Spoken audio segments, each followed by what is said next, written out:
വർഷമായിട്ട് ഒരു പ്രോഗ്രാം ഇങ്ങനെ സക്സസ് ആയിട്ട് പോവാന്ന് പറയുന്നത് ഒരു വലിയ കാര്യമാണ്. 10 വർഷം മാത്രമല്ല, നമ്മൾ ഏതാണ്ട് ഇത്ര എപ്പിസോഡ്സും വന്ന് ചെയ്തു. അതെ അതെ. അപ്പൊ അങ്ങനെ ഒരു കാര്യം കൂടിയുണ്ട്. ഈ അളിയൻസിന്റെ തുടക്കം സ്റ്റോറി, ഈ സ്റ്റോറി ലൈൻ, ഈ സ്റ്റോറി ബോർഡ് ആരെന്നറിയോ? അറിയോ? ഇല്ല. എന്റെയാണ്, എന്റെ കൺസെപ്റ്റാണ് ഇത് ഞാൻ കൊണ്ടുവന്ന കൺസെപ്റ്റാണ്. പിന്നെ നമ്മൾ രാജേഷ് അളിയൻ വേഴ്സസ് അളിയൻ.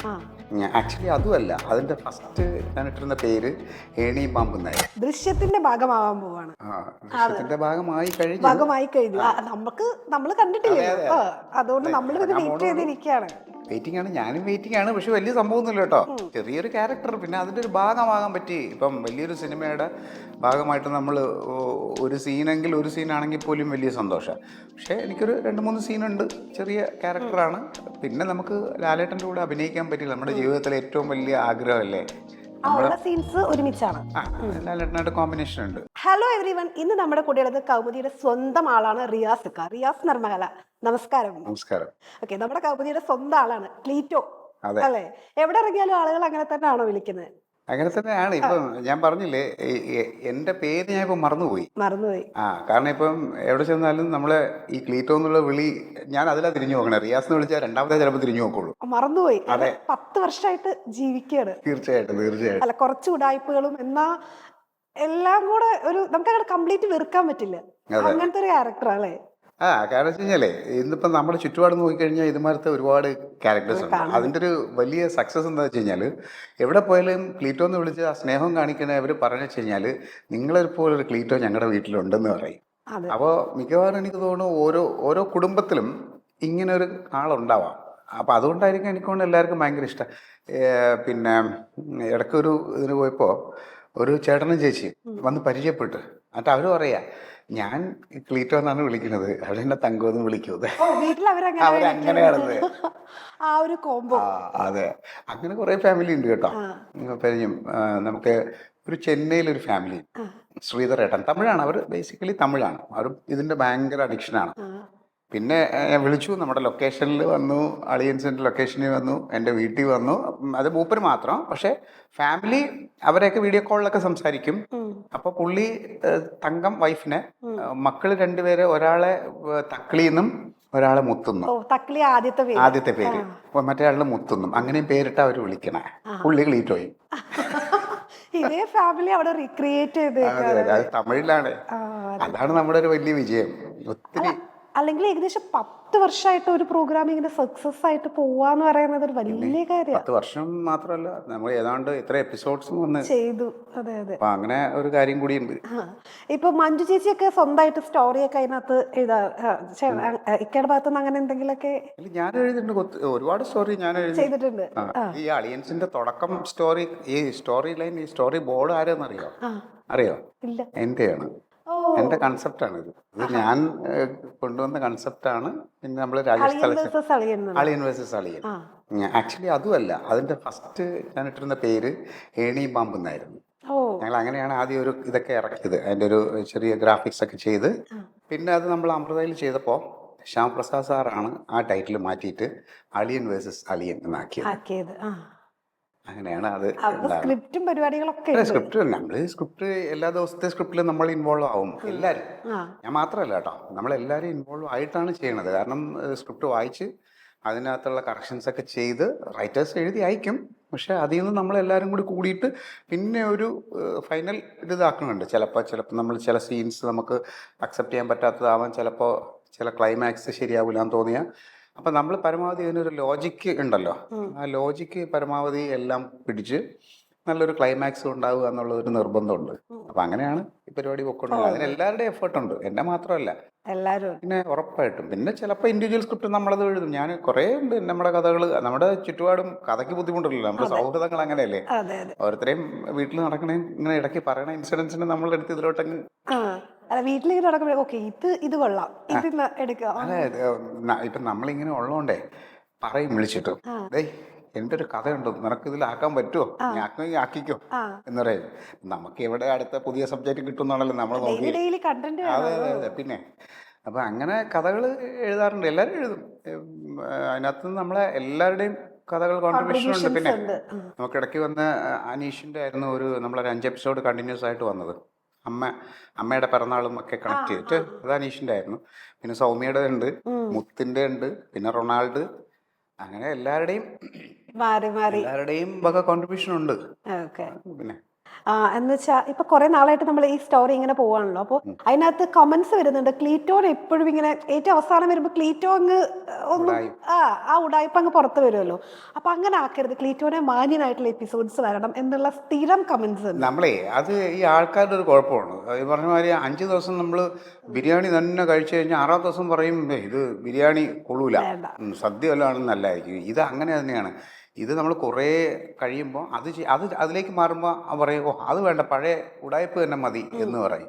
അത് ഈ പറഞ്ഞ മാതിരി ആൾക്കാരുടെ പൊതുജനം പല വിധമാണ്. അപ്പോൾ ഇത്രയും ആൾക്കാരെടുക്കുമ്പോൾ ഇതിനകത്തൊരു 50% ഇത് ഇഷ്ടപ്പെടും, 50% മറ്റേ ക്യാരക്ടർ ഇഷ്ടപ്പെടും. നമുക്ക് എന്ത് ചെയ്യാൻ പറ്റും? അപ്പോൾ നമ്മളിതെല്ലാം മിക്സ് ചെയ്ത് വിട്ടുകൊണ്ടിരിക്കുന്നു, അത്രേ ഉള്ളൂ. അല്ലാണ്ട് ഈ പറഞ്ഞ മാതിരി 100% പ്രേക്ഷകരെ തൃപ്തിപ്പെടുത്തി ഇന്ന് ഒരു സംഭവം ചെയ്യാൻ പറ്റില്ല. ഒരു സിനിമയോ ഒരു സീരിയലോ ഒരു പ്രോഗ്രാമോ ഒന്നും ചെയ്യാൻ പറ്റില്ല 100% തൃപ്തിപ്പെടുത്തി. അതാണ് ഇന്നത്തെ. അല്ല, അതിന്റെ ഭാഗമായിട്ടാണോ ഇപ്പൊ രാഷ്ട്രീയം ഒന്ന് വിട്ടിട്ട്, അല്ലെങ്കിൽ ഒരു ചേഞ്ച് ഈ പറഞ്ഞ മാതിരി കഥകൾ മുന്നോട്ട് പോകണ്ടേ? ആൾക്കാർ പറയണത് വെച്ച് കഴിഞ്ഞാൽ ശനി ഞായറും കൂടെ ഇത് കാണിക്കാൻ പറ്റുമെന്നാണ് ചോദിക്കുന്നത്. നമ്മൾ വെള്ളി വരെ കഥ ഒപ്പിക്കാൻ പറഞ്ഞ പാട് ഞങ്ങൾക്കേ അറിയാം, പിന്നല്ലാണ്ട്. അപ്പോൾ അതാ പറഞ്ഞതേ. അപ്പോൾ അതുകൊണ്ട് നമുക്കിത് പ്രേക്ഷകർ ഈ പറഞ്ഞമാതിരി ഇത് നിർത്തരുതേ എന്ന് പറഞ്ഞിട്ടൊക്കെ ഒരുപാട് പേര് പറയാറുണ്ട്. എന്നാൽ ഇപ്പം ഒരാഴ്ചയെ നമ്മളൊരു 5 ദിവസം 5 എപ്പിസോഡ് പറഞ്ഞതിൽ 3 എപ്പിസോഡ് നല്ല ഗംഭീരമായിരിക്കും, 2 എപ്പിസോഡ് ആവറേജ് ആയിരിക്കും. അപ്പോഴേക്കും ഉടനെ താഴെ കമന്റ് ആയിട്ട് വരും ഇത് നിർത്തിക്കൂടെ നിങ്ങൾക്ക്, ഇത് മതിയാക്കിയിട്ട് വേറെ വല്ല പണിക്ക് പോടേ എന്ന് പറഞ്ഞിട്ടേ അതാണ് നമ്മുടെ ഈ ഓഡിയൻസിന്റെ കുഴപ്പം. അത് എനിക്കറിയില്ല എന്താണെന്നുള്ളത്. എന്നാൽ നമ്മളവിടെ ഇത്രയും വർഷമായിട്ട് നമ്മളിത് കൊണ്ടുപോകണമെന്നുള്ള ഒരു പരിഗണന പോലും ഇല്ല എന്നുള്ളതാണ്. ഒരു പാഡ് കാണുമ്പോഴത്തേക്ക് അപ്പൊ തന്നെ നമ്മള് തീയിൽ കുരുത്തതാണ്, ഇതൊന്നും കണ്ട് നമ്മൾ പാടൂല. വായിക്കാറുണ്ടോ? അതൊക്കെ വായിക്കും, ഇടയ്ക്ക് സമയം കിട്ടുമ്പോ ഒക്കെ വായിക്കും. അതൊക്കെ വായിക്കും. പിന്നെ നമ്മൾ തെറി വിളിക്കുന്നതും നമ്മൾ നല്ലത് പറയണ എല്ലാം വായിക്കും. പിന്നെ ഈ പറഞ്ഞ മാതിരി അതൊന്നും മനസ്സിലിട്ടേ പാടില്ല, കളയുക, അത്രേ ഉള്ളൂ. അതുപോലെ ക്ലീറ്റോയുടെ കോസ്റ്റ്യൂം ഭയങ്കര, അതായത് അതിന്റെ ആ ക്ലോത്ത് എവിടെന്നാ കിട്ടുന്നതെന്നുള്ളത് രഹസ്യമാണ്, പറയാൻ പറ്റില്ല.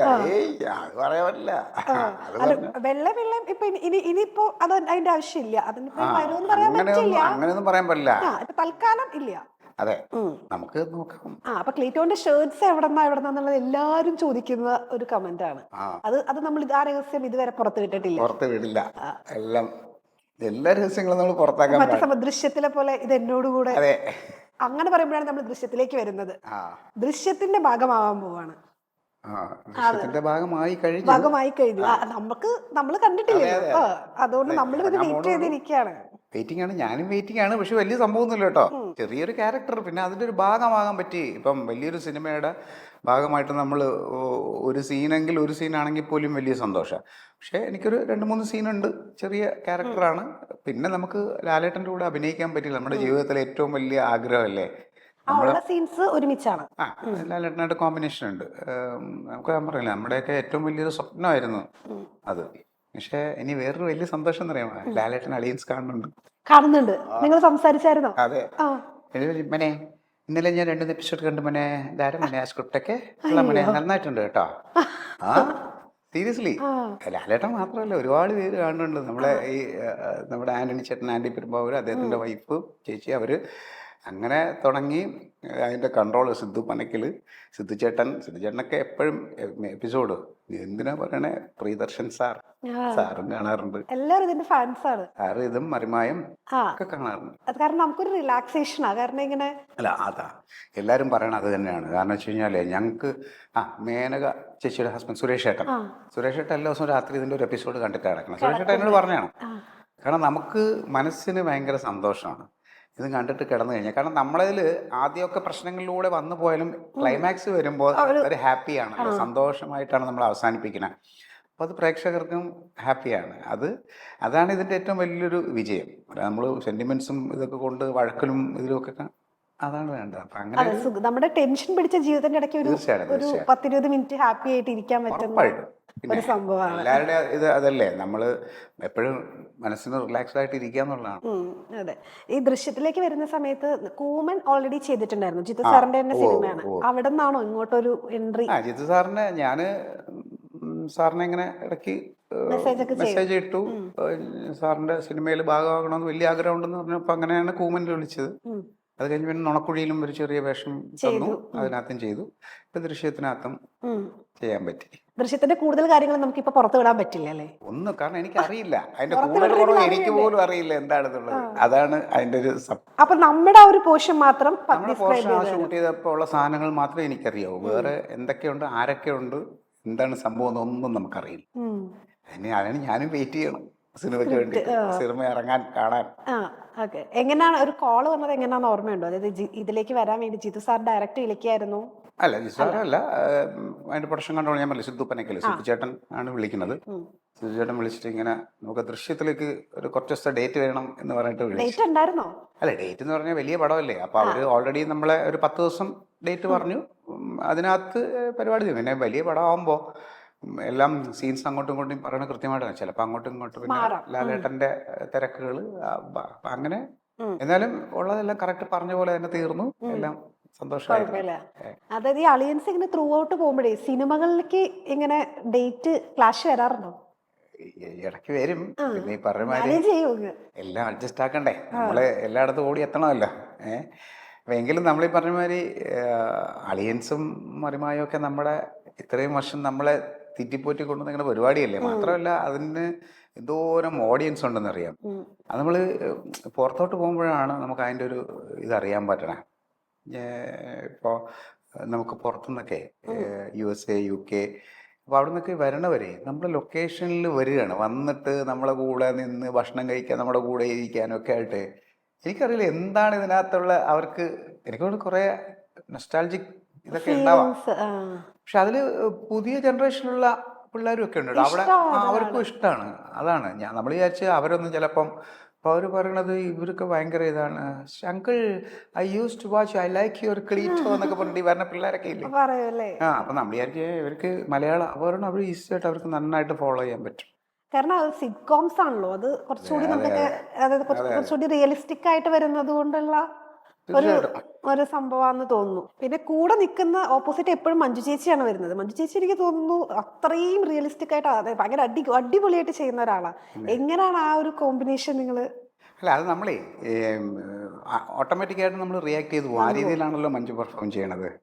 അപ്പം അതൊരു എന്താ പറയുക, നമ്മൾ ഇപ്പം സെന്റിമെന്റ് സീൻ ആണെങ്കിൽ പണ്ടൊക്കെ നമുക്ക് അങ്ങനെ കരച്ചില്ല. പക്ഷെ ഇപ്പൊ ചെയ്ത് വരുമ്പോൾ ഉണ്ടല്ലോ, നമ്മളിപ്പോൾ കുറേ ആയി കഴിഞ്ഞ് ക്യാരക്ടറായിട്ട് നമ്മൾ നല്ല ഇൻവോൾവ് ആയി കഴിയുമ്പോൾ ആ ഒരു സീക്വൻസ് വരും, നമുക്കും അതിന്റെ ഒരു ഫീൽ എല്ലാം നമുക്കും വരാറുണ്ട് കേട്ടോ. 10 വർഷമായിട്ട് ഒരു കുടുംബം പോലെ.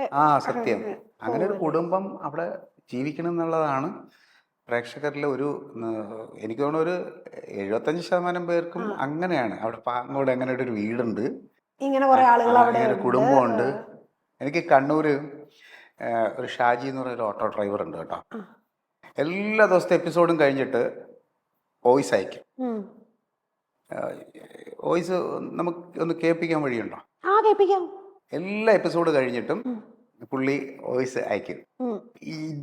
ഇതാണ് കുടുംബം, ക്ലിറ്റിച്ചേട്ടാ ഇതാണ് കുടുംബം, ഞാൻ അത് കേൾപ്പിക്കാം. ഇതിന്റെ ഭയങ്കര ഫാനാണ് പുള്ളി. നമ്മുടെ 1000 എപ്പിസോഡ് സെലിബ്രേഷൻ നടത്തിയപ്പോൾ അവിടെ നിന്ന് ഇവിടെ വന്ന് ഇതിനു വേണ്ടി ഇവിടെ വന്ന് സ്റ്റേ ചെയ്ത് ആ ഫംഗ്ഷനിൽ പങ്കെടുത്തിട്ടാ പോയെ.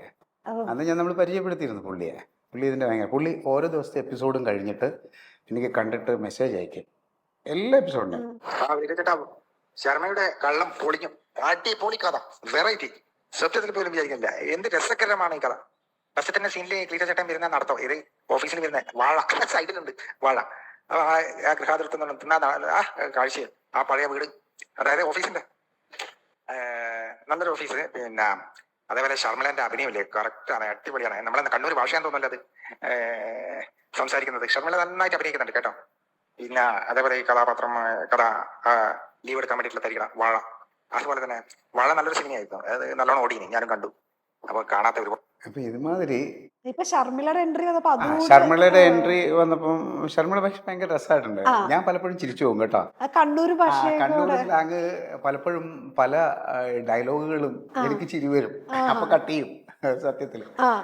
അപ്പൊ അത് ഞങ്ങൾ ചെയ്യുമ്പോ ഒക്കെ ഉണ്ട്, ഞാനും മഞ്ജുവും സൗമ്യയും നമ്മളൊക്കെ ചെയ്യുമ്പോ ഒക്കെ പലപ്പോഴും ചിരിക്കാറുണ്ട്. ചിരിക്കും. അയ്യോ രക്ഷയില്ല, ചില സമയത്തൊക്കെ ചിരി കൈവിട്ടു പോകും. പിന്നെ രാജേഷ് ഇങ്ങനെ നമ്മളൊന്ന് ഇങ്ങനെ നോക്കും, ഡയറക്ടർ. അപ്പോഴത്തേക്കാണ് പിന്നെ നമ്മൾ വിചാരിക്കും പുള്ളി 2 പ്രാവശ്യമൊക്കെ നമുക്ക് അത് തരാം. കാരണം ആക്ഷൻ പറഞ്ഞു കഴിയുമ്പോൾ പെട്ടെന്ന് ചിരിച്ചു ചിരിച്ചു പോകും. ഒന്നീ മഞ്ജു ചിരിക്കുമ്പോ ഞാൻ നിർത്തും, അടുത്ത കഴിയുമ്പോൾ എനിക്ക് ചിരി വരും, അപ്പൊ അടുത്ത ദിവസം സൗമ്യക്ക് ചിരി വരും. ഇത് ചില രസമാണ് അങ്ങനെ. അപ്പൊ നമ്മൾ അങ്ങനെ എൻജോയ് ചെയ്ത് ചെയ്താലേ അതിന് കാര്യമുള്ളൂ. അപ്പൊ അതൊരു രസമാണ് കേട്ടോ. അപ്പൊ അങ്ങനെ ആണ് ഇത് പ്രേക്ഷകർ, ഞാൻ പറയില്ലേ ഇപ്പൊ ഇങ്ങനെ ഒരു ഭയങ്കര ഓഡിയൻസ് സപ്പോർട്ടുണ്ട്. ഇപ്പൊ ഇവരൊക്കെ ഈ പുള്ളി പറയണത് എന്ത് രസമുള്ള കുടുംബാണ്, അങ്ങനെ ഒരു കുടുംബം ആടെ ഉണ്ടെന്നാണ് ഞങ്ങൾക്ക് തോന്നുന്നത് എന്നെല്ലാം പറഞ്ഞിട്ടേ ഇതേ ഭാഷയുടെ ശർമിളയും. ശർമിള. അതെ. അപ്പൊ ഞാൻ പറഞ്ഞില്ലേ, അപ്പൊ ഒരുപാട് പേര് ഈ പ്രോഗ്രാം ഞാൻ പറയാൻ പോലെ എല്ലാ പ്രദേശത്തു നിന്നും കാണുന്നുണ്ട്. അപ്പൊ അതിനൊരു വലിയ സന്തോഷമല്ലേ. പോകുന്നുണ്ട്. പിന്നെ ഈ റൊഷാക്കിൽ ചെയ്തായിരുന്നല്ലോ, റൊഷാക്കിനകത്ത് മമ്മൂക്കയാണ് സജസ്റ്റ് ചെയ്തത് എന്ന് ഞാൻ കേട്ടിട്ടുണ്ടായിരുന്നു. മമ്മൂക്ക പറഞ്ഞിട്ടാണ്. ഞാൻ അതിന് മുന്നേ മമ്മൂക്കയെ ഒരു പ്രാവശ്യം ചെയ്തിട്ടുണ്ടല്ലേ, അതായത് അലിയൻസിന് എനിക്ക് സ്റ്റേറ്റ് അവാർഡ് കിട്ടിയല്ലോ. അപ്പോ 2017 എനിക്ക് ബെസ്റ്റ് കൊമേഡിയൻ കിട്ടിയ ആ വർഷം 2017. അപ്പോൾ അന്ന് ഇങ്ങനെ ഞാൻ മെസ്സേജ് ഇട്ട് ഇങ്ങനെ ഒരു സന്തോഷം അറിയിച്ചപ്പോൾ എനിക്ക് തിരിച്ച് റിപ്ലൈ തന്നു, കൺഗ്രാറ്റ്സ് ഒക്കെ പറഞ്ഞിട്ട്. കുറേ നാളായിട്ട് ഞാൻ പല പ്രോഗ്രാംസും കാണാറുണ്ട് എന്നൊക്കെ പറഞ്ഞ്. അങ്ങനെ പിന്നെ ഒരു പ്രാവശ്യം എറണാകുളത്ത് വിളിച്ചിട്ട് പോയി കണ്ടു, സംസാരിച്ചു, പറഞ്ഞ് നമുക്ക് എന്തെങ്കിലും വരട്ടെ വിളിക്കാം എന്നൊക്കെ പറഞ്ഞ് അന്ന് പറഞ്ഞു. അങ്ങനെ ഇരിക്കുമ്പോൾ ഒന്നിനകത്ത് അതാണ് ഫസ്റ്റ് ഒന്നിലൊരു ചെറിയ, അപ്പം എൻ്റെ അസോസിയേറ്റ് വിളിച്ചിട്ട് പറഞ്ഞു ഇങ്ങനെ നമുക്ക് പറഞ്ഞിട്ടാണ് ചെറിയൊരു സീനാണ്, അങ്ങനെയാണ് അതിൽ അഭിനയിക്കുന്നത്. പിന്നെ റോഷാക്ക് വന്നപ്പോൾ അതിനകത്തും അതും ഈ പറഞ്ഞ മാതിരി ആ ഒരു ലെജൻഡിൻ്റെ കൂടെ ഒരു 7 ദിവസം നമുക്ക് സ്പെൻഡ് ചെയ്യാനും, നമ്മൾ ഈ കൂടെ സീൻ അഭിനയിക്കുന്നതിൽ ഇത് അവരോടൊപ്പം ഇത്രയും ദിവസം നമുക്ക് നിന്നിങ്ങനെ അടുത്ത് കാണാമല്ലോ. പിന്നെ ഞാൻ പറയില്ലേ അത്രയും സമയം കാണാൻ പറ്റുന്ന എന്തൊരു ഭാഗ്യമാണ്, നമുക്കൊരു കൗതുകമാണ്. നമ്മൾ ഈ താജ്മഹലൊക്കെ കാണില്ലേ, അതുപോലെ തന്നെ മമ്മൂക്കായും ലാലേട്ടനും ഒക്കെ രണ്ടുപേരെയും ഇങ്ങനെ രസമാട്ടാ.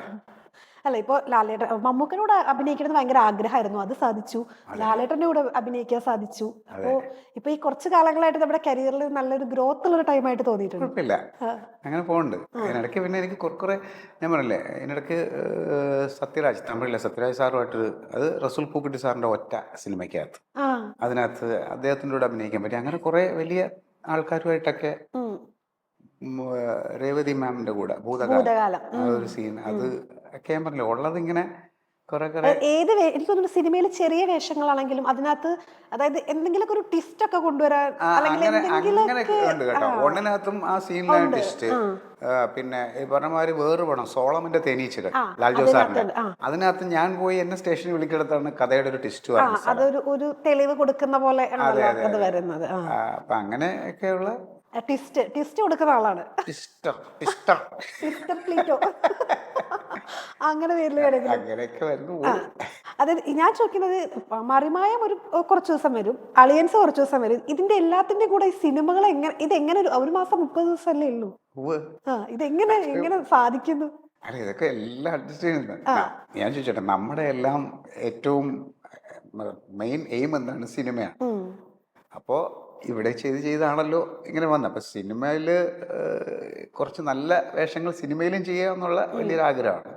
അപ്പം അതുകൊണ്ട് ഇപ്പം നമ്മൾ സിനിമ വരുമ്പോൾ ഇവിടെ മുൻകൂർ ജാമ്യം എടുത്ത് വെക്കും, സിനിമയ്ക്ക് വിടണേ ഞങ്ങളെ ചെയ്യണമെന്ന് പറയും. അവരത് സഹകരിച്ച് ഉണ്ട്, എല്ലാവരെയും അഡ്ജസ്റ്റ് ചെയ്യണുണ്ട്. പിന്നെ നമുക്ക് അവിടെയൊക്കെ സ്ക്രിപ്റ്റിലൊക്കെ അഡ്ജസ്റ്റ്മെന്റ്സ് ചെയ്യാൻ പറ്റണതുകൊണ്ട് അങ്ങനെ ഒരു ബുദ്ധിമുട്ടില്ല. ക്ലീറ്റോനെയൊക്കെ കാണാത്ത എപ്പിസോഡ്സിലൊക്കെ സിനിമയ്ക്ക് പോയേക്കാണ് നമ്മൾ മനസ്സിലാക്കണം. അങ്ങനെയൊക്കെ വെക്കാം പരിപാടികള്. പിന്നെ പറഞ്ഞില്ലേ, പോയി ചെയ്താലും സിനിമകൾ എല്ലാം ഇറങ്ങി പോകുന്നുണ്ട്, പക്ഷെ അതൊന്നും എത്രത്തോളം സിനിമ ആൾക്കാരിലേക്ക് എത്തുന്നു എന്നുള്ളതും വലിയൊരു കാര്യം. പിന്നെ മിക്കതും OTT-യിൽ വരുമ്പോൾ ആയിരിക്കും പലരും കാണും. ഞാൻ ത്രൂ ഔട്ട് ചെയ്തൊരു പടമായിരുന്നു ഇത് നമ്മുടെ സോമന്റെ കൃതാവ്, വിനയ് ഫോർട്ടിന്റെ ത്രൂ ഔട്ട് ഉണ്ടായിരുന്ന നല്ലൊരു സിനിമയായിരുന്നു, ചെറിയ സിനിമ. പക്ഷെ അത് തിയേറ്ററിൽ അങ്ങോട്ട് ശ്രദ്ധിക്കപ്പെട്ടില്ല. പക്ഷെ OTT-ൽ വന്നപ്പോൾ ഒരുപാട് പേരുണ്ട്. എന്നിട്ട് അതിപ്പോ ഹിന്ദിയിൽ വന്നിട്ട് സോമൻ കി ദാഡി എന്ന് പറഞ്ഞിട്ട് ഹിന്ദിയിൽ ഡബ് ചെയ്ത് ഞാൻ കണ്ടു കേട്ടോ. നല്ല രസമായിട്ടുണ്ട്. എനിക്കൊക്കെ ഡബ് ചെയ്തേക്കണതേ ഇതിനെ മലയാളത്തിനേക്കാളും നന്നായിട്ട് അത് നല്ല ഇതായിട്ട് വന്നിട്ടുണ്ട് ഹിന്ദി. ചേട്ടനാണെങ്കിൽ ഹിന്ദി പാട്ടുകളോടല്ല ഇഷ്ടം? പാട്ട് ഹിന്ദി പാട്ടിനോട് ഇഷ്ടമാണ്. അതുപോലെ ഹിന്ദി ഡബിങ് വന്നപ്പോ അത് ഭയങ്കര രസമായിട്ടുണ്ട്. കാരണം എന്റെ വോയിസ് ആയിട്ട് നല്ല മാച്ചിങ്, ഞാൻ ചെയ്തേക്കും പോലെ തന്നെ ഫീൽ ചെയ്തു. സാധാരണ എല്ലാവരും നേരെ തിരിച്ചാ പറയും. പക്ഷെ ഇത് എനിക്ക് ഭയങ്കരമായിട്ട് ഇഷ്ടമായി. എന്റെ മാത്രമല്ല, എല്ലാവരുടെ ക്യാരക്ടറും കറക്റ്റ് മാച്ചിങ് ഉള്ള ഇതിലാ ചെയ്തേക്കണം. കൊള്ളാം. ഓക്കെ, അത് പറഞ്ഞപ്പോഴേ ബിസിനസിന്റെ ഒരു ഷോറൂം ഒക്കെ ഇല്ലേ, അതിന്റെ കാര്യങ്ങളൊക്കെ എങ്ങനെ പോകുന്നു? ഒന്നുമില്ല, അതൊക്കെ കുഴപ്പമില്ല. അതൊക്കെ കുറേ മുന്നേ അതൊരു ചെറിയ യൂസ്ഡ് കാറിന്റെ ഒരു ചെറിയ ഷോറൂം ഉണ്ടായിരുന്നു. അത് കുറെ നാൾ കഴിഞ്ഞ് പിന്നെന്താ വെച്ച് കഴിഞ്ഞാൽ നമ്മള് ഈ ബിസിനസ് ആകുമ്പോഴേ അങ്ങനെയല്ല, തിരക്ക് മാത്രമല്ല, നമ്മള് ഒരു ബിസിനസ് സ്ഥാപനം എന്ന് പറയുമ്പോൾ ഇപ്പോൾ എൻ്റെ പരിചയത്തിൽ എന്നെ കണ്ട് എൻ്റെ കടയിൽ നിന്ന് ഒരു ഇത് വാങ്ങാൻ വരണമെങ്കിൽ ഞാനുണ്ടെങ്കിലേ നിങ്ങൾക്ക് അത് അത്ര സാറ്റിസ്ഫൈഡ് ആവുള്ളൂ, ഇല്ലേ? അപ്പോൾ പിന്നെ ഞാൻ മനസ്സിലാക്കി അതാണ്, നമ്മൾ അവിടെ ഇല്ല, നമ്മൾ മിക്കവാറും ഇങ്ങനെയൊക്കെ പൊയ്ക്കൊണ്ടിരിക്കുമ്പോൾ, ഷൂട്ടും വർക്കുമായിട്ട് പൊയ്ക്കൊണ്ടിരിക്കുമ്പോൾ നമ്മളില്ലാതെ നമ്മളൊരാൾ അവിടെ വന്നിട്ട് അവർ ഒരു സാധനം പർച്ചേസ് ചെയ്യാൻ വരുമ്പോൾ അവർക്ക് സാറ്റിസ്ഫാക്ഷൻ ഉണ്ടാവില്ല. അപ്പം അങ്ങനത്തെ ഒരു പ്രശ്നമുണ്ട്. അപ്പം അതുകൊണ്ട് പിന്നെ ഞാൻ വിചാരിച്ചു ക്രമേണ അത് പതുക്കെ ഒന്ന് വിട്ട്, എൻ്റെ സുഹൃത്തുക്കൾ തന്നെയാണ്, അവർ നടത്തുന്നുണ്ട്, പക്ഷെ ഞാനതിൽ നിന്ന് താൽക്കാലികമായി ഒന്ന് വിട്ടു, അത്രേ ഉള്ളൂ. ബാക്കി കാര്യങ്ങൾ അവിടെ നടക്കുന്നുണ്ട്.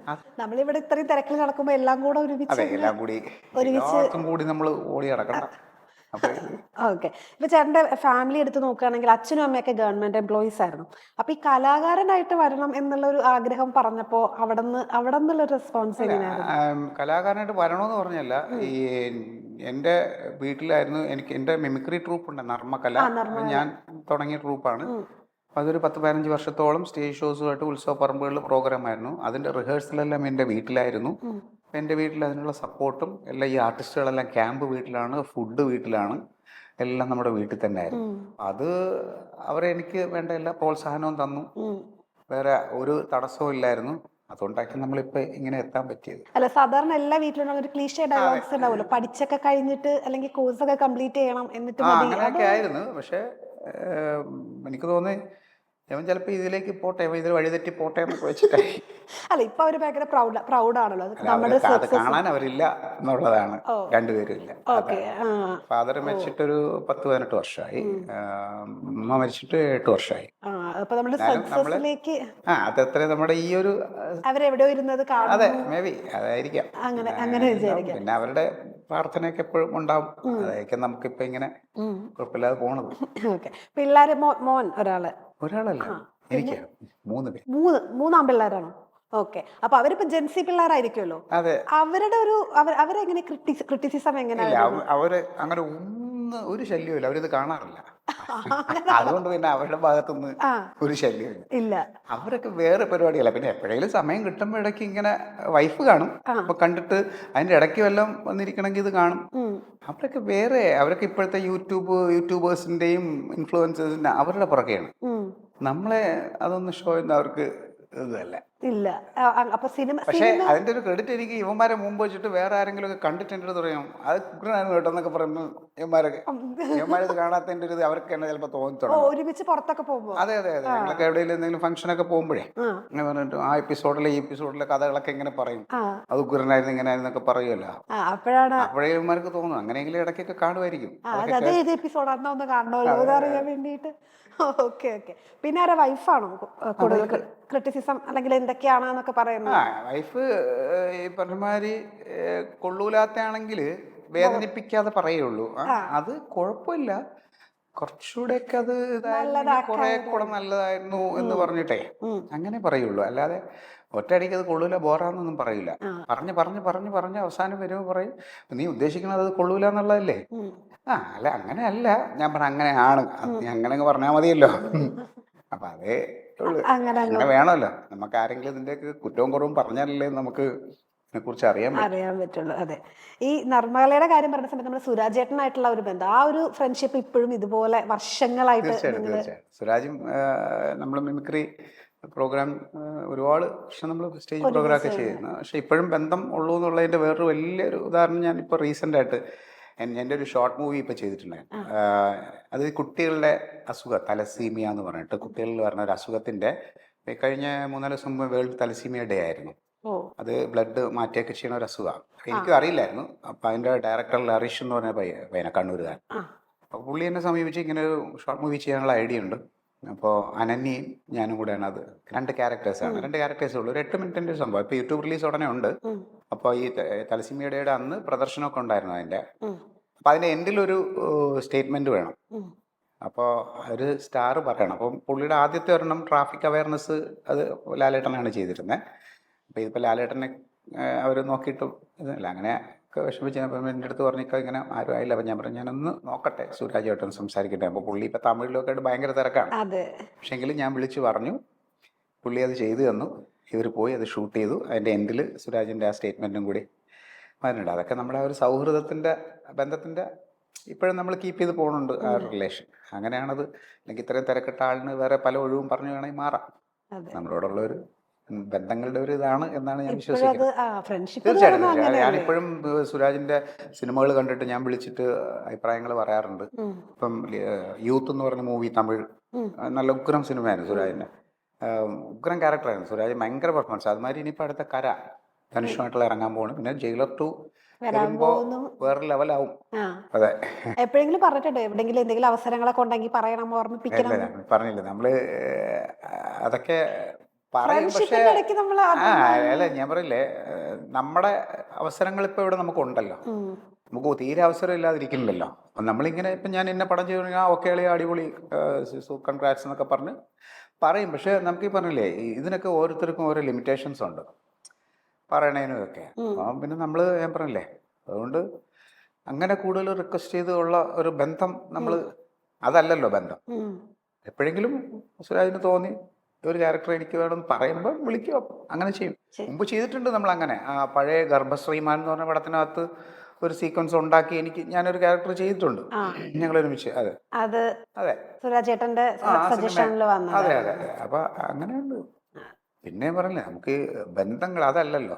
അപ്പൊ അവസരം ഞാൻ പറഞ്ഞില്ല, നമുക്കിപ്പോ അഭിനയം നമ്മൾ സിനിമയിൽ അല്ലെങ്കിൽ പോലും നമ്മളിപ്പോ ടെലിവിഷനിൽ നമുക്ക് മന്ത്ലി അല്ല നമുക്ക് മാസം നമുക്ക് വർക്കുണ്ട്. അഭിനയം ഇതിന്റെ മുമ്പിലായാലും അതിന് മുമ്പിലായാലും അഭിനയം തന്നെയാണല്ലോ. അപ്പൊ നമുക്ക് ഇവിടെ വർക്കുണ്ട്, ടെലിവിഷനിലുണ്ട്, ഒപ്പം ഇടയ്ക്ക് സിനിമയുണ്ട്. അപ്പൊ അതുകൊണ്ട് നമ്മൾ ഹാപ്പിയാണ്. അതിന്റെ കാര്യങ്ങൾ അങ്ങനെ തന്നെ അങ്ങ് പോട്ടെ എന്ന് വിചാരിക്കുകയാണ്. സന്തോഷമായിട്ട് പോകുന്നു. ഓക്കെ. ഇപ്പൊ നമ്മുടെ ഇൻഡസ്ട്രിയിൽ ബെസ്റ്റ് ഫ്രണ്ട് എന്ന് ചോദിച്ചാൽ ആരായിരിക്കും? ഇൻഡസ്ട്രിയില് ബെസ്റ്റ് ഫ്രണ്ട് എന്ന് കുറെ പേരുകൾ പറയാറുണ്ട്. അല്ല ഞാൻ പറഞ്ഞില്ലേ, ഇപ്പം നമുക്കങ്ങനെ സിനിമ എന്ന് പറയാം. സിനിമ നമ്മൾ ഒരുപാട് സിനിമ അങ്ങനെ സിനിമാ സൗഹൃദങ്ങൾ കുറവാണ്. പക്ഷെ നമ്മൾ ടെലിവിഷനകത്ത് നമ്മൾ എല്ലാവരും നല്ല സുഹൃത്തുക്കളാണ്. അങ്ങനെ ഒരാൾ ഭയങ്കരം ഒരാൾ ഇതൊന്നൊന്നുമല്ല. ഞാൻ എല്ലാവരുമായിട്ടും ഒരേ റിലേഷൻ കീപ്പ് ചെയ്യുന്ന ആളാണ്. അല്ല ഒരാളെ കൂടുതലെടുത്ത് തലയിൽ വെക്കുകയും വേറൊരാളെ അങ്ങനെ പൊക്കിപ്പറ അങ്ങനെയല്ല കേട്ടോ. എല്ലാവരും നമ്മളുമായിട്ട് ഇപ്പം മറിമായത്തില് നമ്മുടെ കൂടെയുള്ള എല്ലാവരും നല്ല ഫ്രണ്ട്സാണ്. അതുപോലെ തന്നെ അളിയൻസ് ചെയ്യുന്നതിനകത്തുള്ള എല്ലാവരും നല്ല ഫ്രണ്ട്സാണ്. അപ്പൊ നമുക്ക് പറഞ്ഞില്ലേ ഞങ്ങൾ ഗ്രൂപ്പുകളുള്ളതുകൊണ്ടേ നമ്മുടെ മറിമായത്തിന്റെ ഒരു ഗ്രൂപ്പുണ്ട്, അളിയൻസിന്റെ ഗ്രൂപ്പുണ്ട്. അപ്പോൾ ഇതിനകത്ത് നമുക്ക് എല്ലാവരുമായിട്ടും നമ്മൾ കണക്റ്റഡ് ആണ്. അല്ലാതെ പ്രത്യേകിച്ച് അങ്ങനെ ഒരു എന്തൊന്നുമല്ല. എല്ലാവരും ആളാർ ഈക്വൽ. ഒരാവശ്യം വന്നാൽ എല്ലാവരും ഒപ്പം ഉണ്ടാവും. അതെ, ഒരാളല്ല, എല്ലാവരും ഉണ്ട്. ഇപ്പൊ മന്മഥൻ, ക്ലീറ്റോ, അതിൽ ഏതെങ്കിലും ഒന്ന് ചൂസ് ചെയ്യണം എന്ന് പറഞ്ഞു കഴിഞ്ഞാൽ നിർബന്ധമായിട്ട് പറഞ്ഞ ചൂസ് ചെയ്യണം എന്ന് പറഞ്ഞാൽ ഏതെടുക്കും? കുറച്ച് ബുദ്ധിമുട്ടാണ്. അല്ല നമ്മള് പറഞ്ഞ മാതിരി നമുക്കൊരു ഐഡന്റിറ്റി, ടെലിവിഷനിൽ ഒരു ഐഡന്റിറ്റി തന്നതാണ് മന്മഥൻ. പക്ഷേ അതെ, മന്മയം 15 വർഷമായി. അപ്പോൾ അതിൽ ആണ് നമുക്കൊരു ഐഡന്റിറ്റി, ഒരു ഇന്നൊരാൾ ഇങ്ങനെ ഒരു ക്യാരക്ടർ ഒരു ഇത് കിട്ടിയത്. പക്ഷെ പ്രേക്ഷകർക്ക് കൂടുതൽ അടുപ്പം ഉണ്ടായതാണ് മന്മഥൻ. മനസ്സിലായി? അപ്പം മറ്റേ എന്താ പറയണം, ഈ രണ്ട് കണ്ണുകൾ പോലെ. അതെ, 2 കണ്ണുകൾ പോലെ. അച്ഛനമ്മയെന്ന് പറഞ്ഞാൽ 2 കണ്ണുകൾ പോലെ എന്നേ പറയാൻ പറ്റൂ. നമ്മളെ ഇത്രയും ഇതാക്കിയ 2 പ്രോഗ്രാമും നമുക്ക് ഇത് തന്നെയാണ്. അപ്പൊ ചേട്ടനെ നമ്മൾ ടെലിവിഷനിൽ എപ്പോഴും കുറച്ച് കോമഡി ആയിട്ടാണ് കണ്ടിട്ടുള്ളത്. പക്ഷെ എനിക്കൊരു സിനിമയിലേക്ക് വരുമ്പോഴത്തേക്ക് കുറച്ചുകൂടെ ഒക്കെ ഒരു ഇപ്പൊ കൂമലിൽ കുറച്ചുകൂടെ ഇപ്പൊ നമുക്ക് അതായത് ഇങ്ങനെ ഒരു പ്രതിയാണോ ഒരു റൂഡായിട്ടുള്ള അങ്ങനെ ഒരു സംഭവം. അപ്പൊ സിനിമയിലെ വില്ലൻ വേഷങ്ങൾ നമുക്ക് വേണ്ടി കാത്തിരിക്കുന്നു ഒരു തോന്നലുണ്ടോ? ആഗ്രഹമുണ്ട്.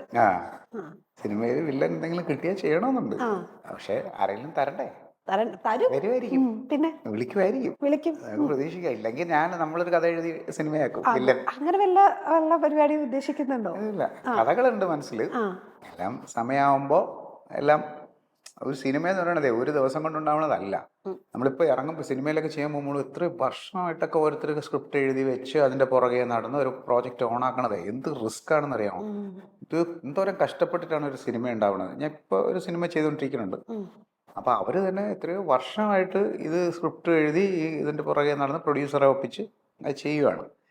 അപ്പോൾ അതിൻ്റെ എഫേർട്ട് എന്ന് പറയുന്നത് ചെറുതല്ല കേട്ടോ. നമ്മൾ 2 മണിക്കൂർ കണ്ടിട്ട് ഇതിനെക്കുറിച്ച് എന്ത് സാധനം എന്ന് പറയണില്ലേ. പക്ഷേ ജനങ്ങളുടെ ഭാഗത്ത് പ്രേക്ഷകരുടെ ഭാഗത്ത് നോക്കുമ്പോൾ അവർക്ക് ആയിരിക്കാം അവരെ പൈസ ഞങ്ങൾ കാണുന്നു ഇത്രയേ ഉള്ളൂ. പക്ഷേ അതിൻ്റെ ഒരു എഫേർട്ട് വേറെയാണ്. കാരണം എത്ര പേര് ഞാൻ ഇപ്പോഴും ഇങ്ങനെ ആലോചിച്ച് ഞങ്ങളിപ്പോൾ കഴിഞ്ഞ ഈ സിനിമ ഇപ്പോൾ ഒരു സിനിമ ചെയ്തുകൊണ്ടിരിക്കണ്ടേ, അതിൻ്റെ ഇത് പറയാ വെച്ച് കഴിഞ്ഞാൽ നമ്മുടെ ഹരിഹർ നഗർ തോമസ് കുട്ടി, നമ്മുടെ അവർ 4 പേരാണ്. സിദ്ദിഖിക്ക, ജയതിഷേട്ടൻ, അശോക് ചേട്ടൻ, മുകേഷ് ചേട്ടൻ, അവർ 4 ആളുമാണ്. സിനിമയുടെ പേര് പാതിര കുറുക്കൻ എന്നാണ്. ജയേഷ് എന്ന് പറയുന്ന ഡയറക്ടർ, എൻ്റെ പ്രൊഡ്യൂസർ സിജോ എന്ന് പറഞ്ഞിട്ട് പുള്ളി ഫസ്റ്റ് ടൈമാണ്. അപ്പം ആ സിനിമയുടെ ഇപ്പോൾ ഷൂട്ട് ഒരു ദിവസം ഞങ്ങൾ 2 മണി വരെ ഷൂട്ട് ചെയ്തു രാത്രി.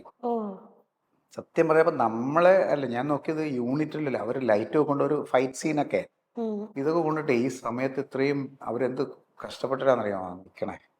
അപ്പം അതിന് നമ്മളും ഉണ്ട് അതിൻ്റെ കൂടെ. പക്ഷേ അതാ പറഞ്ഞ അത്രയും എഫേർട്ട് എടുത്താണ് ഒരു പ്രോജക്റ്റ് ഉണ്ടാവണത്. അത്യാവശ്യം കുഴപ്പമില്ല, ത്രൂ ഔട്ട് ഉണ്ട്. ഇല്ല, ഇനിയും ഉണ്ട്, ബാലൻസ് ഉണ്ട്. ഇപ്പൊ ഒരു ഷെഡ്യൂൾ കഴിഞ്ഞു, ഇനി അടുത്ത ഷെഡ്യൂൾ ഉടനെ ഉണ്ട്, ബാക്കിയുണ്ട്. ഈ പാട്ടുകളുടെ കാര്യം ചോദിക്കുമ്പോൾ സാധാരണ ഒരാൾക്ക് പാടാൻ പറ്റും. ഇപ്പൊ മെയിൽ വോയിസിൽ പാടാൻ, ഫീമെയിലും മെയിലും ഒരാൾക്ക് പാടാൻ പറ്റും എന്നുള്ള വലിയ കാര്യം. അതെങ്ങനെയാണ് പഠിച്ചെടുത്തത്? നമ്മൾ മിമിക്രി സ്റ്റേജ് ഷോ ആയിരുന്നല്ലോ, ടോപ്പും പരിപാടിയൊക്കെ ആയിട്ട്. പണ്ട് നമ്മൾ ഈ മിമിക്സ് ഗാനമേള എന്ന് പറഞ്ഞിട്ടൊരു സംഭവം ഉണ്ടല്ലോ, അതായത് നമ്മളെ കണ്ടനാളങ്ങൾ കൊണ്ട് വാദ്യോപകരണങ്ങളുടെ ശബ്ദത്തിലൂടെ അനുകരിച്ചിട്ട് 6 പേര് നിൽക്കും, ഒരു 3 പേര് ഡ്രംസ്, റിതം സൈഡ്, ഒരു 3 പേര് സ്ട്രിങ്സ്, പാട്ടുകാർ പാടും. അപ്പം അങ്ങനെ ഒരു സാധനം ഉണ്ടായിരുന്നു. അതൊരു കാലഘട്ടത്തിൽ മിമിക്രി സ്റ്റേജ് ഷോയിൽ അതൊരു വലിയ ഇതായിരുന്നു. അപ്പം അന്നേ നമ്മൾ ഇതിനു വേണ്ടിയുള്ള ഞാൻ സ്ട്രിങ് ഒക്കെ എൻ്റെ ഇതൊക്കെ ചെയ്യുമായിരുന്നു. അപ്പം അങ്ങനെ കൂട്ടത്തിൽ നമ്മൾ കൂടെ ഉള്ള 1-2 പേര് പാടാൻ വന്ന അവസാനം ആ പാടുന്ന ആളെ കിട്ടാതെ വന്നാൽ പിന്നെ ഞാൻ പാടി നോക്കി. അപ്പോൾ കുഴപ്പമില്ല, അങ്ങനെ പാടി അങ്ങ് തെളിഞ്ഞു എന്ന് പറയാം. എനിക്ക് തോന്നുന്നു ആദ്യം കോളേജിൽ പാടാൻ പോയപ്പോ കിട്ടിയ കൂവലിൽ കോളേജിൽ അത് നമ്മൾ പ്രീ ഡിഗ്രി പഠിക്കുന്ന സമയത്ത് മാരുവാനീസ് കോളേജിൽ അതൊന്നും മറക്കാൻ പറ്റില്ല കേട്ടോ. അന്ന് ഈ പാട്ടായിരുന്നു, ശാന്തമീ രാത്രിയിൽ വാദ്യഘോഷാദികൾ കൊണ്ടുപോവാ. അതെ, ജോണി വാക്കർ. ആ പാട്ട് പാടി എന്നെ അന്ന് കൂയി. അത് ഓർക്കസ്ട്രയോടെ ഞാൻ ആദ്യമായിട്ട് പാടുക. ഇത്ര നന്നായി പാടിയില്ല. അല്ല, അന്ന് ഇതെന്താ പറയുക, ഓർക്കസ്ട്രയുടെ കൂടെ പാടണേ. അത് ഈ ഓർക്കസ്ട്ര ഫസ്റ്റ് ടൈം നമ്മൾ പാടുക, റിഹേഴ്സലൊന്നുമില്ല. ഇത് അങ്ങും ഇങ്ങും പിച്ച് ഔട്ടായിട്ടൊക്കെ പോകുമ്പോ പിന്നെ കൂവില്ലേ, അവരെ കുറ്റം പറഞ്ഞിട്ട് കാര്യമില്ല. നമ്മുടെ ഭാഗത്തായിരുന്നു മിസ്റ്റേക്ക്. അത് ഒരു പാട്ട് 56 പിച്ചിലൊക്കെ പാടുക എന്ന് പറഞ്ഞാൽ അപ്പൊ അപാര കഴിവാണ്. പിന്നെ അപ്പൊ അങ്ങനെ ആണ്. പിന്നെ അപ്പൊ ആ പാട്ട് വന്ന പിന്നെ ഒരു വാശിയായി, പാട്ട് എങ്ങനെയെങ്കിലുമൊക്കെ സ്റ്റേജിൽ പാടണം എന്നുള്ളൊരു വാശി വന്നപ്പോണ് അങ്ങനെ പഠിച്ചത്. അതിന്റെ കൂട്ടത്തിൽ പിന്നെ ഈ ഫീമെയിലും കൂടെ പ്രാക്ടീസ് ചെയ്ത് തുടങ്ങി. അങ്ങനെ അതും പറ്റുന്നുണ്ട്, കുഴപ്പമില്ലാതെ. എനിക്ക് ഏതൊരു എപ്പിസോഡില് അമ്മാവനോട് ഇങ്ങനെ ഒരു ഫീമെയിൽ വോയിസിൽ മിണ്ടുന്ന ഒരു സംഭവം അമ്മാവനോടുണ്ട്. പിന്നെ അതിന് മുന്നൊരു എപ്പിസോഡില് ഇങ്ങനെ ജനലിന്റെ ഇതില് ഒരു കൈ എന്തോ തങ്കത്തിന്റെ ഞാൻ കുളിച്ചോണ്ടിരിക്കാന്ന് പറഞ്ഞിട്ട് കൈ മാത്രം പുറത്ത് ടോർത്തും ഒക്കെ ഇട്ടിട്ട് ആരോ എന്തോ ചോദിക്കാൻ സമയത്ത് മോളെ ഞാൻ കുളിച്ചിട്ട് നിക്കുവാങ്ങി തന്നേക്ക് കേട്ടോ എന്ന് പറഞ്ഞിട്ട് ഞാൻ എന്തോ സാധനം മേടിക്കുന്ന ഒരു അത് ചെയ്തിട്ടുണ്ട്. പിന്നെ അമ്മാവനെ എന്തോ പറ്റിക്കണം എന്തോ ഉണ്ടായില്ലേ. അങ്ങനല്ല, അമ്മായിനെ ഇൻട്രൊഡ്യൂസ് ചെയ്യുന്ന അവര് തുടക്കത്തിലൊരു എപ്പിസോഡാ അത്. അതായത് പരിചയപ്പെടുന്ന സമയത്ത് നിങ്ങള് വരും, അബദ്ധത്തിൽ അവിടെ വന്ന് ചേരും. അപ്പോ ഇങ്ങനെ തിരിഞ്ഞു നോക്കുമ്പോഴത്തേക്ക് ഒരു ഫീമെയിൽ വോയിസിൽ മിണ്ടുന്ന ഒരു ഭാഗമുണ്ട്. എനിക്കത് മറന്നുപോയി, കാരണം കുറെ എപ്പിസോഡ്സ് ആയില്ലേ. തുടക്കത്തിലുള്ള ഒരു എപ്പിസോഡ് എന്തോ അപ്പോഴാണ് ഞാൻ ഭയങ്കര നന്നായിട്ട് ഇങ്ങനെ ചെയ്യുന്ന ആ ഒരു സംഭവം ഇങ്ങനെ ശ്രദ്ധിച്ചത്. ഫീമെയിൽ ആരെങ്കിലും പറ്റിച്ചിട്ടുണ്ടോ ഇങ്ങനെ വിളിച്ച്? ഉണ്ട്, അത്യാവശ്യം കുറെ പേരെയൊക്കെ പറ്റിയിട്ടുണ്ട്. എല്ലാരും വീണിട്ടുണ്ടോ അതിനകത്ത് വീണിട്ടുണ്ടോ എല്ലാരും? ഉണ്ട്. ഏതെങ്കിലും ഒരു കഥയുണ്ടോ പറയാ? ഇല്ല, ഒന്നും പറയില്ല. അല്ല, ആരാന്ന് പറയാതെ കഥ പറഞ്ഞാ മതി. ആരാന്ന് പറയാതെ കഥ പറഞ്ഞാ മതി. ഇല്ല, അങ്ങനെയൊക്കെ ചെയ്ത് ആവശ്യം വരുമ്പോ നമ്മൾ ഫോൺ എടുത്തിട്ട് ഫീമെയിൽ വേണമെങ്കിൽ ഫീമെയിലിന് ഫോൺ ചാർജ് ഒക്കെ ചെയ്ത് തന്നിട്ടുണ്ട്. റീചാർജ് ചെയ്യിപ്പിച്ചിട്ടുണ്ട്. പണ്ട് ആദ്യം റീചാർജ് ചെയ്യുന്ന സമയത്ത് ഇത് കേൾക്കാൻ വേണ്ടിട്ടേ വിളിക്കണേ. എന്താ പറയട്ടാ, സുഖാണോ? എന്നിട്ട് ഈ ശബ്ദമൊക്കെ കേൾക്കാൻ വേണ്ടിട്ടേ അങ്ങനെ അത് എൻ്റെ ഒരു ഫ്രണ്ട് തന്നെ വേറൊരാളുടെ നമ്പർ തന്നിട്ട് അവന്റെ ഫ്രണ്ടാണെന്ന് പറഞ്ഞ് തന്നതാ. അങ്ങനെ സംസാരിച്ച് ഈ നമ്പറിൽ റീചാർജിങ് പരിപാടിയല്ലേ ഉള്ളൂ ഇന്നത്തെ മാതിരി. അങ്ങനെ അങ്ങനത്തെ ആ കാലഘട്ടത്തിലായിരുന്നു ആ സമയത്ത്. അങ്ങനെ ഒരു ഉപയോഗം നമുക്ക് ഉണ്ടായിട്ടുണ്ട്. തുടരാൻ പറ്റൂലല്ലോ ഒന്നും. പിന്നെ ഇനി ഒട്ടും പറ്റില്ല. ഓക്കെ, വേറെ ഏതൊക്കെ, അതായത് ഇപ്പൊ നമ്മൾ തമിഴിലെ സിനിമയുടെ കാര്യം പറഞ്ഞു, വേറെ ഏതൊക്കെ ഭാഷകളിലാണ് ഓഫേഴ്സ് വന്നേക്കുന്നത്? തമിഴല്ല, അത് മലയാളമായിരുന്നു കേട്ടോ. സത്യരാജ് സാറിന്റെ അത് ഒറ്റ റസൂൽ പൂക്കുട്ടി സാർ ഡയറക്റ്റ് ചെയ്ത ഒറ്റ, ആസിഫ് അലി ഒറ്റ ആ പടം. തമിഴ് പിന്നെ വേറൊന്നും ചെയ്ത് സമുദ്രക്കനി സാർ ഒക്കെ ഉള്ള, അത് അനിൽ നാഗേന്ദ്രൻ ഡയറക്ടറുടെ വീരവണക്കം. ആ പടം അത് ഇടയ്ക്ക് ഇപ്പോൾ തിയേറ്ററിൽ വന്നു പോയി. തമിഴ്നാട്ടിലൊക്കെ കുറച്ച് ദിവസം ഓടിപ്പോയി. അതൊരു പഴയ നമ്മുടെ സഖാവ് കൃഷ്ണപിള്ളയുടെ ഒരു കഥ പറയുന്ന സബ്ജക്ട്. അപ്പം അതിനകത്ത് മറ്റൊരു ബ്രിട്ടീഷ് പോലീസുകാരനായിരുന്നു ഈ ഇദ്ദേഹത്തിന് ജയിലിൽ വേണ്ട സഹായങ്ങളൊക്കെ ചെയ്തു കൊടുക്കുന്നത്. അങ്ങനെ ഒരു തമിഴ് അത് ചെയ്തു. പിന്നെ അതിന് മുന്നേ ഒരു പടം ചെയ്തിട്ടുണ്ട്, അത് ഇതുവരെ ഇറങ്ങിയിട്ടില്ല, അഡ്രസ്സ് എന്ന് പറഞ്ഞിട്ട്. അതുണ്ട്. അപ്പോൾ കുറേയൊക്കെ ഇങ്ങനെ ചെയ്തു. ഇനി തമിഴ് പിന്നെ വേറെ ഏതെങ്കിലും? തമിഴ് മറ്റേ സോമൻ കി ദാടി ഹിന്ദിയിൽ വന്നു, ഹിന്ദിയായി, തെലുങ്ക്, കന്നഡ. ഇനി തെലുങ്കുണ്ട്, ചെയ്തു വെച്ചിട്ടുണ്ട്. ഒരു സിനിമ ഓൾറെഡി കമ്മിറ്റഡ് ആണ്, സ്ക്രിപ്റ്റ് അയച്ചു തന്നിട്ടുണ്ട്. ഞാനിപ്പോ തെലുങ്ക് പഠിച്ചോണ്ടിരിക്കുക, എഴുതി അവര് സ്ക്രിപ്റ്റ് ഇതെല്ലാം അയച്ചു തന്നോണ്ടിരിക്കുക. അറിയാവോ കുറച്ചെങ്കിലും? ഇല്ല, അത് കിട്ടിയതേ ഉള്ളൂ, ഞാൻ പഠിച്ചു തുടങ്ങിയതേ ഉള്ളൂ. ഇനി നല്ലപോലെ ഇരുന്ന് പഠിക്കണം. പണ്ട് സ്കൂളിൽ പഠിച്ചപ്പോൾ നല്ലപോലെ പഠിക്കാത്തതിന്റെ ഇപ്പം ശിക്ഷ പോലെ. പക്ഷേ കന്നഡയും കൂടെ നമുക്ക് ചെയ്യാറുണ്ട്, അറിയില്ല. അങ്ങനെ ആകുമ്പോ നമ്മളൊരു പാൻ ഇന്ത്യൻ സ്റ്റാർ ആവും. അതെ, അല്ല എന്തായാലും അതൊരു ദൃശ്യം അങ്ങനെ പോവുമല്ലോ, പാൻ ഇന്ത്യൻ സ്റ്റാർ ആയി. അതെ, അല്ല ദൃശ്യം പിന്നെ വേറെ ഏതൊക്കെ സിനിമകളാണ് ഇപ്പോ റിലീസിന് വരുന്നത്? സുനിൽ ഇബ്രാഹിം ഡയറക്ടർ, സുനിൽ, പുള്ളിയുടെ ഒരു പടമുണ്ട് തേർഡ് മർഡർ എന്ന് പറഞ്ഞിട്ട്. ഇന്ദ്രൻ ചേട്ടൻ, സൈജു കുറുപ്പ്, വിനയ് ഫോർട്ട് ഒക്കെയുള്ള ഒരു പടമുണ്ട്.